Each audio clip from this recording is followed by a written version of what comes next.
The truth about Andrew Tate's appeal now being denied, Livvy Dunne fans have become a creepy security threat. We're seeing travel nightmares from Amtrak to air travel.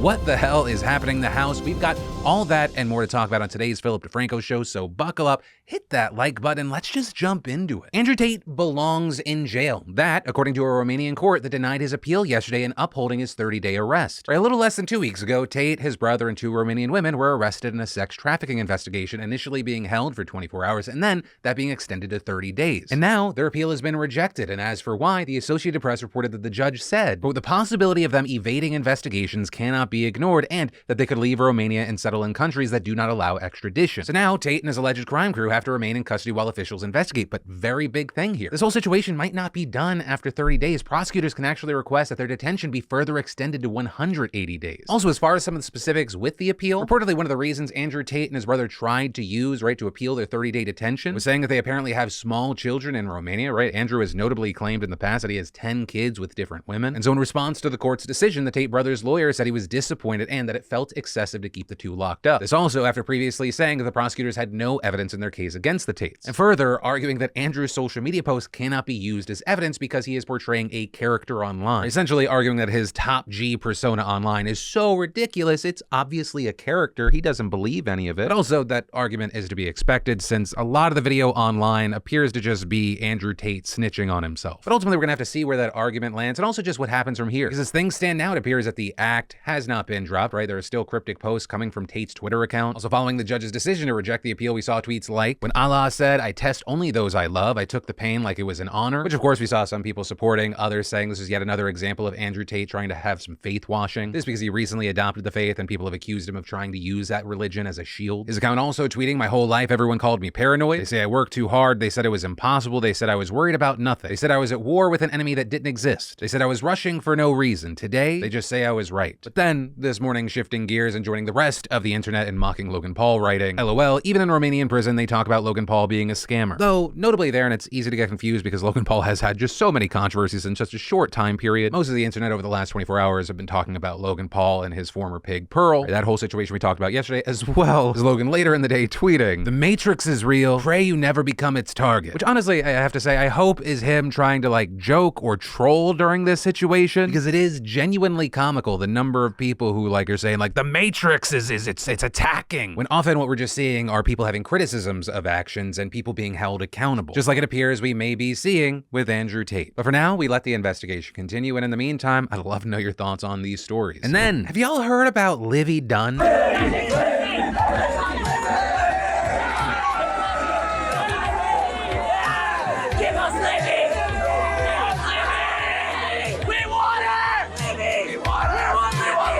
That group of part of the future of America were screaming for Olivia Dunne, a gymnast at Louisiana State University. She's a college athlete, specifically an LSU gymnast. She is super famous, over 6 million on TikTok, 2.8 million on Instagram. And her rise has helped create this massive frenzy, not only for her, but her team and even just other parts of college gymnastics. For example, the LSU gymnastics team had a meet in Utah on Friday, one that Livvy didn't even compete in. And you had a Utah sports reporter tweeting that outside of the venue, there was a massive line of, quote, teenage boys that are asking if Livvy is coming out, saying I've never seen anything like this. And later adding, LSU had to move its team bus so they didn't have to run into the group of boys, and saying there were cops stationed in front to avoid them getting in. And the mother of one of the gymnasts on the opposing team even claiming that the crowd of fans harassed her daughter, saying things like, you're not Livvy, but you'll do? Can we get a picture? And adding that they were rude and disrespectful. Also, Kathy Johnson-Clark, a sports commentator and former gymnast, also saying she encountered the same group of boys from the video we played earlier, and writing, they were screaming to me, are you Livvy's mom? Are you Livvy's mom? Very disturbing. Creepy, actually. And saying, to be clear, these are teenage boys and this should be a teachable moment. They were excited to see in person someone they follow on social media along with 4 million plus other obsessed fans, but they have no idea how to comport themselves during the competition or after. And all this even leading to Livvy tweeting, I will always appreciate and love the support from you guys, but if you come to a meet, I want to ask you to please be respectful of the other gymnasts in the gymnastics community as we are just doing our job. And regarding some of those other gymnasts, some on the Utah team spoke to the media, one telling Fox 13 in Salt Lake City that she can tell that all this screaming upsets Livvy, that she's just trying to keep her head down, with another adding, she's She's just like us. She's another gymnast, another teammate. She's doing exactly the same thing. But when there's disrespectful comments, it's kind of a shame, especially when you're working hard to perform for those fans. And the thing is, I think we're just going to see more of this, because with how accessible social media is at a very young age, and even now how easy it is to create content at such a young age, and people that are blowing up are at such a young age, more and more are still going to be in high school and college, especially when it comes to those in sports. They have events that you know that they're going to, so people are going to show up, especially with, as of late, more college athletes being so active on social media because they can now take advantage of their name, image, likeness, which is also why you have an increasing number of people saying that LSU Gymnastics and Livvy Dunne need more security. But for now, that's where we are, and I'll pass the question off to you. What are your thoughts based off of what we're seeing in this situation? And then, I promise we are not holding you hostage. A concerning sentence to hear that would make you think, wait, am I being held hostage? But something an Amtrak conductor actually had to say to passengers when their train stalled in the middle of nowhere, resulting in a 20-hour delay. So this Amtrak train on its way from Virginia to Florida, supposed to be an easy, uneventful trip, leave Lorton, Virginia at 5:30 Monday night, reach Sanford, Florida 10 a.m. on Tuesday. But then things go a little off the rails.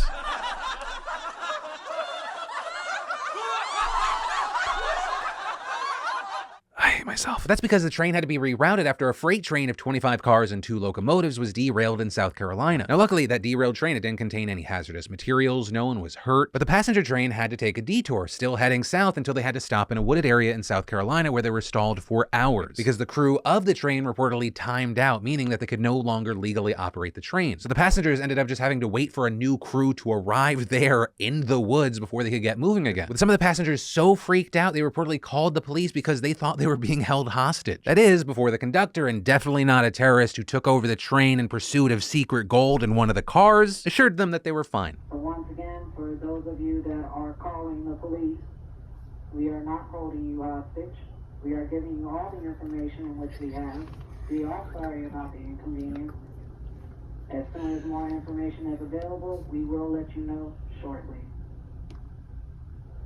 Thank you. An Amtrak representative also saying the passengers were being provided with plenty of food and regular updates. But still, you had people saying it felt like we were, with one passenger telling NBC News that passengers were told they could not leave the train at any point. But the good news is the train did eventually make its way to Sanford after a 20-plus hour delay. And reportedly, Amtrak is working with the customers to also give them refunds. And then, if you've been following me for a while now, you know that I've been on my health grind for this past year. Sometimes I have to look back at old videos just to appreciate how far I've come, but working out consistently has been so great for my quality of life. And that's why I'm happy to thank the sponsor of today's video, CoPilot. CoPilot is a super personalized fitness app that helps you achieve your fitness goals for real. In fact, over 75% of CoPilot users are still working out after 100 days. That's 9 times more successful than average. So, like I did, you get connected with a coach, start off with an onboarding call, going over where you're at with your fitness, what you're looking for, goals, things like that. And then they make customized workouts for you depending on your needs. And having this guiding hand, especially when it comes to working out and all the planning, things like that, like it's so important because I get lost so quick. Or before CoPilot, I'm doing some random workout. I'm not actually thinking about what I'm trying to do or accomplish there. I'm not thinking about how it affects my goals in general, what I want to do later that week. And I just knew from my first onboarding call with my coach, Devin, like, we got it. Here are my goals. What's the structure that's going to help get me there? Am I thinking too big here, too small here? It was fantastic. So if you want to join me with a fitness journey of your own, just click that link in the description box to get 14 days free with your own expert fitness and health coach. And then the FAA literally had to ground all domestic flights in the United States, with the Federal Aviation Administration explaining in statements that the groundings were due to an overnight outage of the agency's Notice to Air Mission Systems, or NOTAM, which is an absolutely crucial system that provides real-time safety alerts to pilots about everything from weather conditions to airport construction. And I really don't want to undersell this. This was massive, with one former FAA official telling the Washington Post that this national flight stoppage was the first of its kind since 9/11, and adding, this is unheard of, and then the action that the FAA had to take in grounding all the flights makes it even more significant. But key thing here, unlike 9/11, the system failure doesn't appear to be the result of some massive attack of some kind. In fact, the White House explicitly saying that there was no evidence of any sort of cyber attack. President Biden also meeting with Transportation Secretary Pete Buttigieg, with him later telling reporters they don't know what the cause of it is. They expect in a couple of hours they'll have a good sense of what caused it and will respond at that time. And adding that the White House is directing the department to investigate. Now, the good news is that at 9 a.m. Eastern time, about 2 hours after the groundings, the FAA announced that it was lifting the ground stop, that all flights would gradually resume. But the bad news is that it still caused massive disruptions. With, as of recording this morning, morning, it being reported that more than 7,300 flights within, into, or out of the US were delayed, while over 1,100 had been canceled entirely. And notably, this is all coming as the air industry is still recovering from the disaster that was the holiday travel season. Which, an interesting thing there, obviously that was due to extreme weather conditions, but of course, notably, while most airlines recovered, Southwest infamously continued to struggle, with them canceling around 16,700 flights in a 10-day period. Right, that was about half of all US cancellations during that time. And so now, with the FAA system failure causing even more problems, now there are a lot of people looking at certain airlines, including Southwest. Because, I mean, already it's being reported this morning that Southwest was responsible for nearly half of all the delays globally, with American Airlines just underneath them accounting for 40%. And while, of course, these delays and cancellations are going to add scrutiny to how airlines are functioning right now, because the failure happened with the FAA system here, the federal government is also facing criticism. This including from key politicians like Ted Cruz, the top Republican on the Senate committee that oversees transportation, who condemned the FAA's, quote, inability to keep an important safety system up and running, and saying it's completely unacceptable and just the latest example of dysfunction within the Department of Transportation, with him adding that this highlights the need for a competent, proven leader with substantive aviation experience leading the FAA. And actually, to his point there, this major failure did take place at a time when the FAA does not currently have a permanent leader, with the last administrator having stepped down back in March. Now that said, President Biden, for his part, has nominated a candidate, but that person didn't get a confirmation hearing in the Senate. And just last week, Biden re-nominated the same guy, but it's unclear if he will be approved because top Republicans have voiced concerns about his experience in aviation and connection to a corruption investigation. So, you know, like most things government, everything is either a clown show or a dumpster fire. And then the thing in your kitchen is killing you. And no, I do not mean the frozen pre-processed hot pocket in your fridge, which is both cold and like lava when you eat it, but rather I'm talking about your gas stove, which statistically, if you live in the US, more than 40% of homes have. And the reason for that are the chemicals involved. When a gas stove is on, you're inhaling methane and other chemicals like nitrogen dioxide, carbon monoxide, and formaldehyde, with studies showing that they jumpstart things like childhood asthma, increase the risk of respiratory problems, and emit planet-warming gases. And it's not just like a teensy little health risk. One study last week estimated 12.7% of childhood asthmas could be attributed to living in a household with a gas stove, with some scientists even comparing it to living with a smoker. And when you consider that 40 million homes across the US cook with gas, that becomes alarming. So then you get the question, well, why do we actually use gas? There are electric stoves, induction stoves. Well, as it turns out, the surprise answer, it's not a surprise,